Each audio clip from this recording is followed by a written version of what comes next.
ही कथा पूर्णपणे काल्पनिक असून केवळ मनोरंजनासाठी तयार करण्यात आली आहे. या कथेचा कोणताही वास्तविक व्यक्ती किंवा घटनेशी कोणताही संबंध नाही. चला तर आता आपण वळूया स्टोरीकडे. लोहगडाचा काळा कट.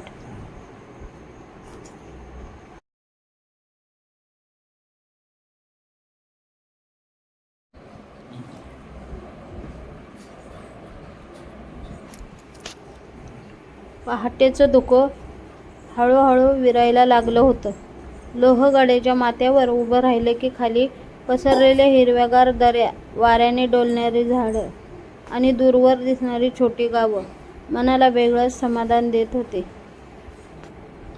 पर्यटक आनंदाने फोटो काढत होते.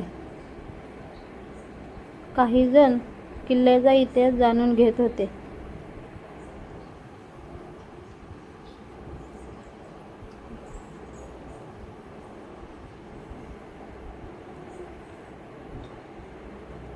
तर काही जण शांतपणे निसर्गाचा आनंद घेत होते. पण या सगळ्या गर्दीत आर्यन, निशा आणि समीर यांच्या आयुष्यातील सर्वात मोठा क्षण जवळ येत होता.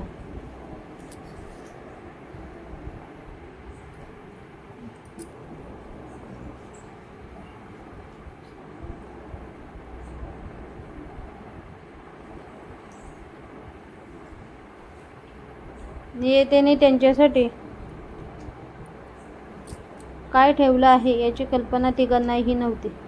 आर्यनने हसत मोबाईल बाहेर काढला आणि म्हणाला, निशा, इकडे ये ना.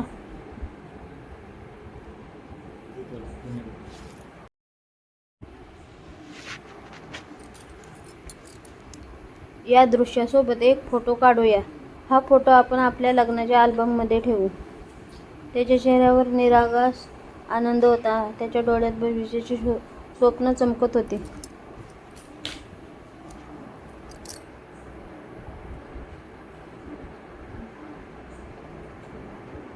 पण निशाच्या चेहऱ्यावर तेच हसू नव्हतं. ती जरी त्याच्या शेजारी उभी राहिली तरी तिचे लक्ष वारंवार मागे उभे असलेल्या समीरकडे जात होतं.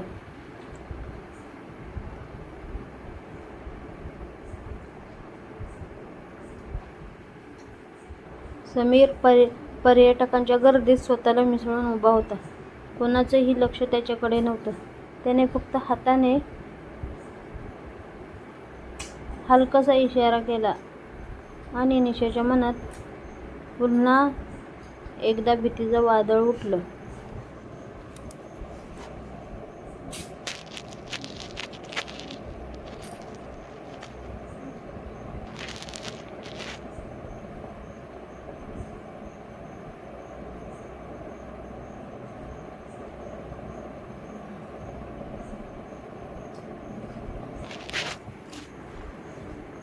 आर्यनने काहीच न समजता पुढे चालत राहिला. तो प्रत्येक ठिकाणी थांबून निसर्गाचं कौतुक करत होता. खरंच आयुष्यभर आपण अशाच ठिकाणी फिरायला जायचं, तो म्हणाला. त्याच्या प्रत्येक वाक्याने निशाचं मन आणखी जड होत होतं. तिला जाणवत होतं की समोर चालणारा माणूस तिच्यावर मनापासून विश्वास ठेवतो. त्याने कधीच तिच्यावर संशय घेतला नव्हता.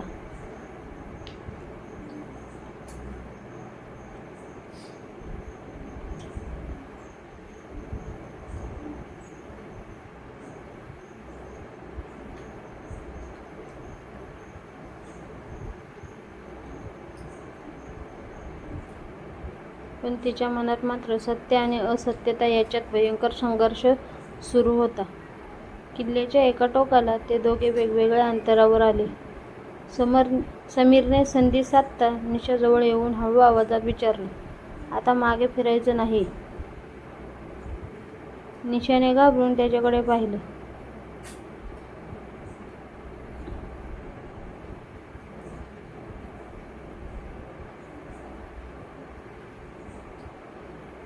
माझ्यात हिंमत नाही, ती कुजबुजली. समीरचा चेहरा कठोर झाला.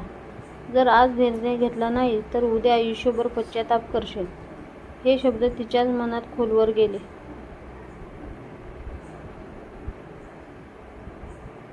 ती काही बोलली नाही. फक्त दूर उभा असलेल्या आर्यनकडे पाहत राहिली.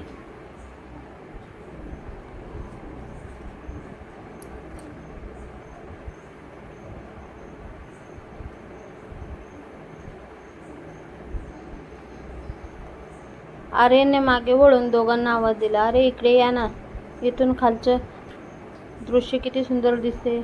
तो हात हलवत त्यांना बोलवत होता.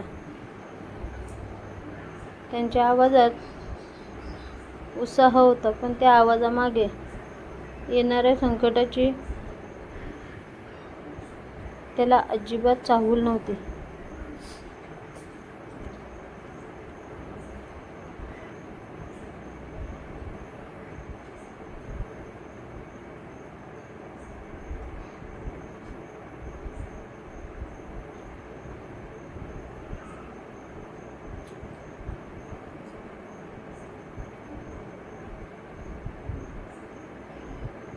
वारा अधिक जोरात वाहू लागला. झाडांची पानं सळसळू लागली. आकाशात काळे ढग जमा होऊ लागले. जणू निसर्गालाच पुढे काय होणार आहे याची जाणीव झाली होती. निशाने डोळे मिटले. तिच्या मनात आईचे शब्द घुमत होते. विश्वास हा कोणत्याही नात्याचा पाया असतो. दुसऱ्या बाजूला समीरचा आवाज, आपलं भविष्य.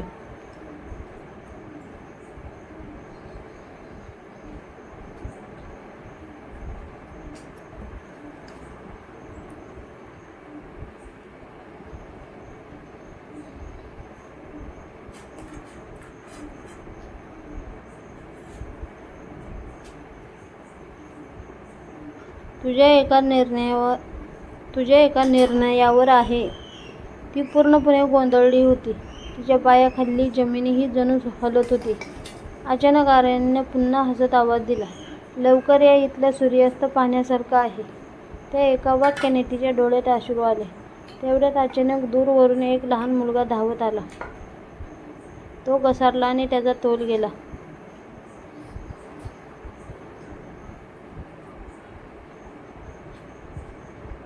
आर्यन क्षणाचाही विचार न करता धावत गेला आणि त्या मुलाला पकडलं. मुलाचे आई वडील धावत आले.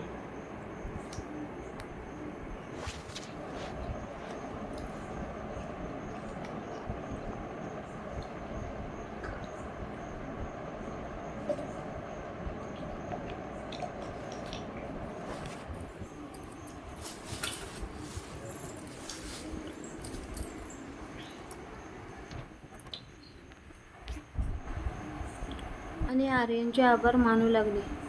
तुमच्यामुळे आमच्या मुलाचा जीव वाचला, ते म्हणाले. हे दृश्य पाहून निशाच्या मनात मोठा धक्का बसला. समोर उभा असलेला माणूस दुसऱ्याचा जीव वाचवण्यासाठी स्वतःचा जीव धोक्यात घालतो आणि आपण त्याच्याशी प्रामाणिक आहोत का? हा प्रश्न तिच्या मनाला सतवत राहिला.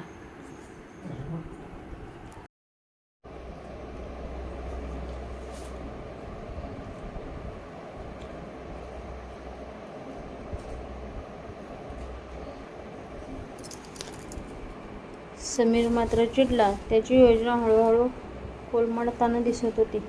त्याने निशाकडे रागाने पाहिलं, पण त्याच क्षणी पर्यटकांची गर्दी वाढू लागली.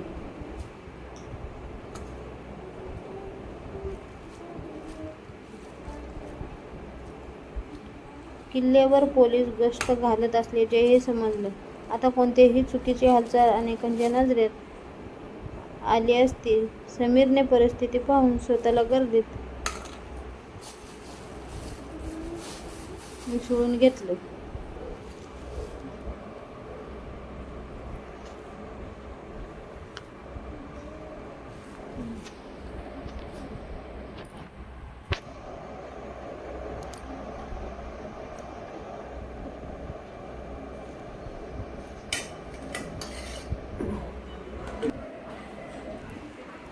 त्याच्या चेहऱ्यावरचा आत्मविश्वास आता कमी होत चालला होता. संध्याकाळचे रंग आकाशात पसरू लागले. सूर्य मावळतेकडे झुकत होता. आर्यनने शांतपणे निशाकडे पाहिलं आणि म्हणाला, तू आज दिवसभर खूप शांत आहेस. काही त्रास आहे का? मला सांग. आपण दोघं मिळून प्रत्येक अडचणीचा सामना करू.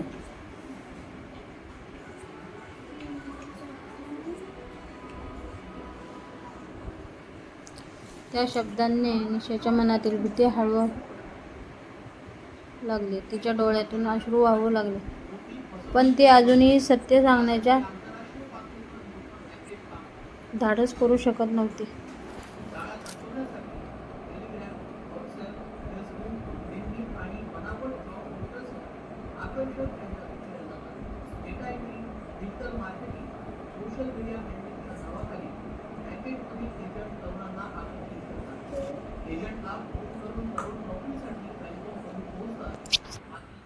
दूर उभा असलेला समीर पुन्हा एकदा मोबाईलवर संदेश पाठवतो. ही शेवटची संधी आहे, नाहीतर सगळं संपेल.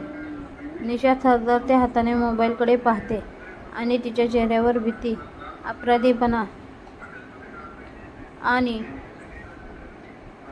संभ्रम एकाच वेळी स्पष्ट दिसू लागतो.